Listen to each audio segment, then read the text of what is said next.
Yo! Welcome to another Girls Frontline 2 video. I hope you are well. Why Andoris? Let me share to you why. Andoris is a new electric-type elite doll that recently joined the roster of Girls Frontline 2. Uses an assault rifle and what do you know? She is a Bulwark class and I thought she will be a support doll. And girl, she is probably my most favorite Bulwark doll in the game right now. Before I continue talking about Andoris, I'm just letting you know that this is based on a Segment 6 Andoris. With that out of the way, let's keep going. Andoris is not just a Bulwark doll, but she is also an auto-turret summoner, and her auto-turrets are tangible, pretty much like Papasha's City Warden and Nikita's Coolidge.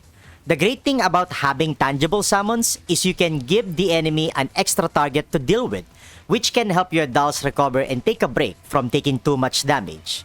I know it is included in the auto-turret's passive skill Crash Mimicry that they will not be automatically targeted, but we will talk about that in another video. Aside from being able to serve as another tangible target, they also deal HP and stability damage, letting you have an easier time to eliminate enemies. She can also put the auto-turrets in the way of the enemy's movement range, preventing her enemies to either reach your sentinel dolls or just stop the enemies from moving. The auto-turrets can also support attack, and one of the best things about them is that they are immune to crowd control effects. Those creepy spider-legged turrets cannot be taunted, feared, infatuated, and stunned. I mean, we are just talking about the auto-turrets. With Andoris' gentle offensive skill alone, she already brings a lot to the battlefield with her auto-turrets. If you love summoner gameplays, you will love the auto-turrets of Andoris. Andoris allows herself and her fellow electric dolls to lifesteal HP because she can apply electrocharge debuff to her enemies. It is included as one of the effects in the electrocharge debuff. Granted, it only works for the electric dolls, but having another source of HP recovering is always nice. Support dolls in general are good, but sometimes it can be more interesting not to bring a healer-focused doll when you can have a doll that can apply a buff or a debuff that heals your doll's HP. With your dolls being able to recover their HP by just attacking, it saves you a turn or action, not needing a support doll to cover your other dolls. You can have another doll instead, like a defense breaker or a buffer that will increase your doll squad's overall firepower. Even if you only use it for Andoris and you don't have Mosin or Belka, that lifesteal is very convenient to have. If you think the lifesteal mechanic that Andoris gives is already great, she has another thing going for her. One of the best buffs in the entire game in my opinion, Positive Charge. It is a buff that allows your dolls to recover 20% of their max HP whenever they end their action. It can be healed up to 35% if they end action near another doll with Positive Charge buff too. And the best part about it is it works not just for the electric dolls but for everybody. This Positive Charge buff that Andoris gives whenever she uses her ultimate skill Frontline Protocol effectively makes Andoris as another support doll in disguise. To add more, she will also give a movement up to and damage up to buffs to your other dolls as long as they have Positive Charge. You just have to use Andoris' ultimate skill and then boom! All of your dolls can sustain themselves, can move more and have their damage buff. This buff is great, right? Fortunately for you, there is another great thing about having Positive Charge. Andoris will take almost half of your other doll's damage.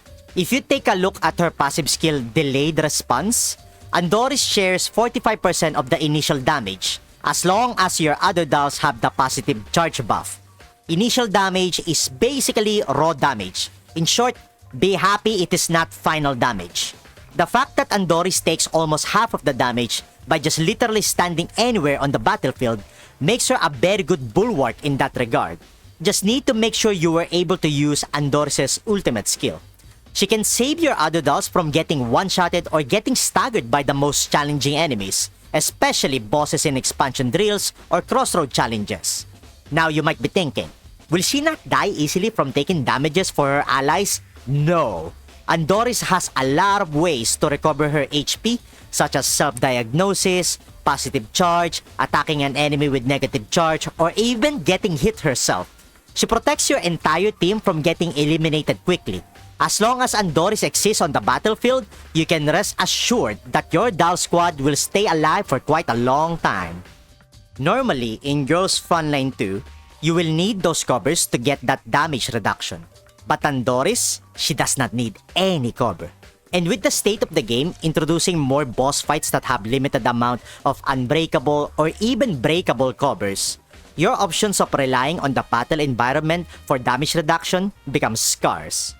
You will be forced to just face the enemy head on at some point. I think it is also convenient that Andoris is the kind of doll you don't need to put behind a cover. If you make her stand out in the open instead, you can actually force or manipulate your enemies to attack Andoris. This makes her shine the brightest because you are able to use her passive skill at its full potential. It is not like she easily dies anyway. You leave one spot open to our near cover for your sentinel doll, especially your snipers. Another thing to consider why Andoris is a great bulwark is that she is a literal bulwark. She has this stackable buff called Blunted Nerves. What it does is increase her defense by 20% per stack, and she can carry 8 stacks of it. 8 stacks. And it is so easy to get it to full stacks by just letting her get hit 8 times. This lady can tank even against the wild rampage of the Terror Horn Chimera. She is basically the girl's frontline. One last important reason why I think Andoris is one awesome electric doll to begin with. She has access to 3 electric charges: positive, negative, and electro. Positive charge for HP recover and electric damage buff when attacking an enemy that has a negative charge. Negative charge is for cleaving and additional electric damage taken by the enemies. Her auto turrets apply it. Electro charge for another additional electric and stability damage, and lifesteal for your electric dolls. Andoris alone can bring out the full potency of any electric dolls. She is a must-have doll if you want to invest on the electric element. And here we are again at the conclusion of why we are talking about Andoris. Despite being classified as a bulwark, I still think she was meant to be a support doll.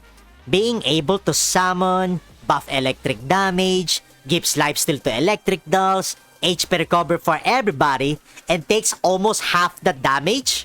Normally, you don't see that in a bulwark, but with Andoris, she has everything.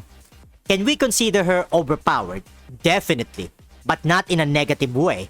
I see it as a way for the developers to start expanding the selection of dolls the commanders can choose and invest on.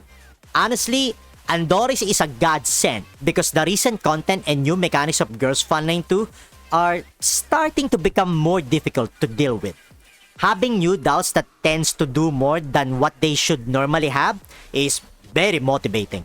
I also think with the introduction of more electric dolls, it makes Girls Frontline 2 more fun to play due to the new electric mechanics. The mechanics of the electric element are so fun to play with.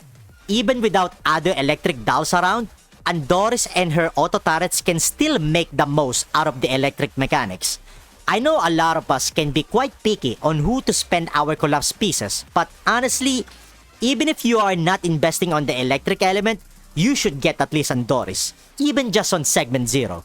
Of course, let us all remember at the end of the day that everything I have said is just my opinion. No pressure. If you don't want to pull for Andoris, don't. If you want to pull for Andoris, go for it and good luck. Thank you so much for watching and listening to me talk about Andoris. I hope you have enjoyed this video. I mean, hopefully. That will be all from me. I will see you guys in the next one. Have a nice day, fellow commander.